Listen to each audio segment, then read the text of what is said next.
साथियों, आज मैं आप सबके समक्ष ऐसा विषय रखना चाहता हूँ जिससे आप खूब भली भांति सुने हैं और परिचित हैं। विषय क्या है? हार जीत। साथियों, हार और जीत किसी भी व्यक्ति के जीवन में सिक्के के दो पहलू के समान हैं। कभी ऐसा लगता है कि वह जीत रहा है, कभी ऐसा लगता है कि वह हार रहा है। तो सबसे बड़ी बात क्या है कि हार और जीत के लिए सबसे अति आवश्यक है कि व्यक्ति पूरे मन से अपने सिद्धांतों पर चलते हुए अपने कार्य को अंजाम दे और कभी भी सच्चाई, ईमानदारी, अपने कार्य के प्रति समर्पण का भाव, अपने नीति और सिद्धांतों से बिना कोई समझौता किए अनुशासन में रहकर संकल्पबद्धता के साथ काम करे। अच्छा सोचे, नेकी के मार्ग पर चले, सभी के लिए भलाई का काम करे, नेकी का काम करे, कमज़ोर व असहायों की मदद करे, अन्याय न करे और न ही अन्याय को सहे। अहंकार की भाव मन में न आए और सभी के साथ वह नम्रता का व्यवहार करे। साथियों, कभी कभी ऐसा लगता है कि जो आपके विरुद्ध षड्यंत्र करने वाले लोग होते हैं वो अपने षड्यंत्रों में सफल होते हुए क्षणिक जीत उनकी दिखाई पड़ने लगती है।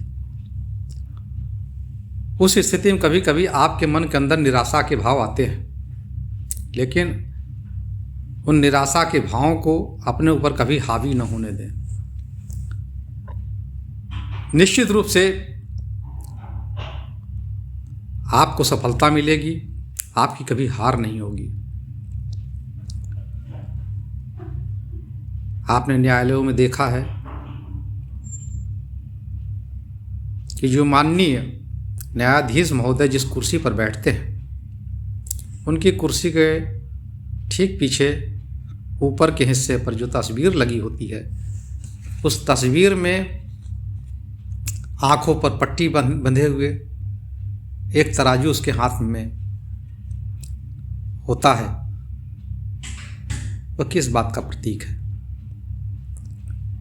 और लिखा होता है सत्यमेव जयते, अर्थात अगर आप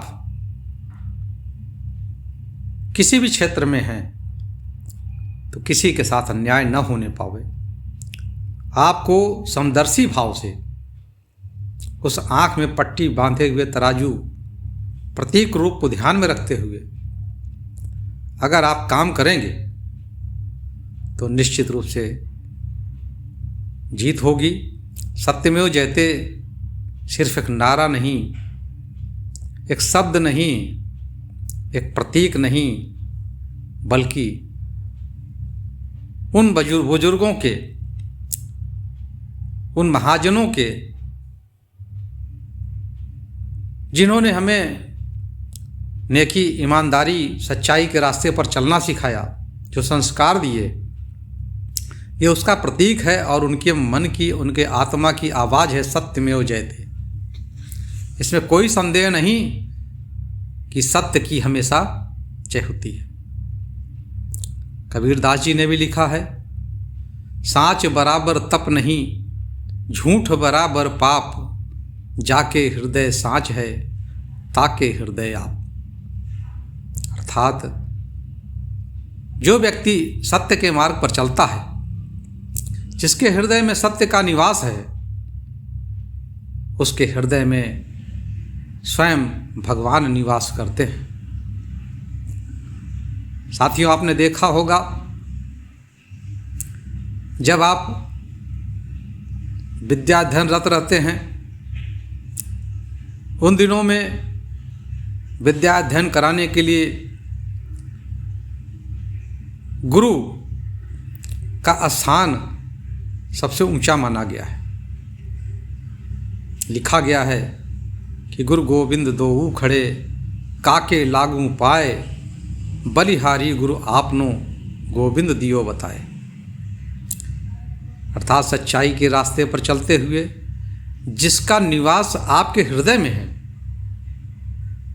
उस ईश्वर के लिए, उस भगवान को से भी ऊपर उस गुरु का स्थान है, जिसने आपको इस मार्ग पर चलने के लिए आपको प्रेरित किया, आपको रास्ता दिखाया है। साथियों, आपको बताना चाहता हूं कि कोई व्यक्ति अगर किसी के प्रति दूषित भावना से कार्य करता है, गलतियां करता है, उसके बारे में गलत सोचता है और गलत करता है, झूठ का सहारा लेता है, तो वह अपने किए हुए कार्यों से न सिर्फ हंसी का पात्र बनता है, बल्कि वह इतनी गलतियां करता है कि वह खुद अपने बुने हुए जाल में फंस जाता है। जो दूसरों के लिए गड्ढा खोदता है, वो खुद ही उस गड्ढे में गिर जाता है और बाद में अपनी उन गलतियों का पश्चाताप करता है। बुजुर्गों ने कहा है कि अब पछताए होत क्या, जब चिड़िया चुन गई खेत। अर्थात आप ऐसे कार्य ही क्यों करते हैं कि आपको बाद में पछताना पड़े, पश्चाताप करना पड़े। इसलिए हमेशा अच्छा सोचें, अच्छा करें, तभी आपका जीवन सफल हो सकता है। आप सच्चाई से, ईमानदारी से जब काम करते रहेंगे तो कभी भी आपको पछताना नहीं पड़ेगा। साथियों, समय रहते ही यदि आप अपनी जाने अनजाने में हुई गलतियां अगर आपके संज्ञान में आ जाती हैं, उनको सुधार लेना ही, उनको सुधार कर आगे बढ़ना ही आपको श्रेष्ठ बनाता है और आपको श्रेष्ठ मार्ग पर ले जाने का काम करता है। आज की वीडियो में इतना ही। अंततः यही है सच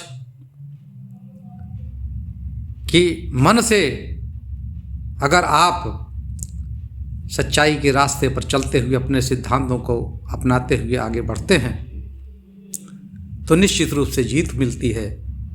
और कहीं मन से यदि आप अपने को हारा हुआ महसूस करने लगते हैं तो हार होती है।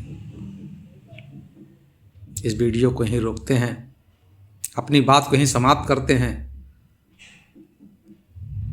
अगर आपको मेरे ये विचार आपको अच्छे लगें तो इसे लाइक करें, शेयर करें। बहुत बहुत धन्यवाद।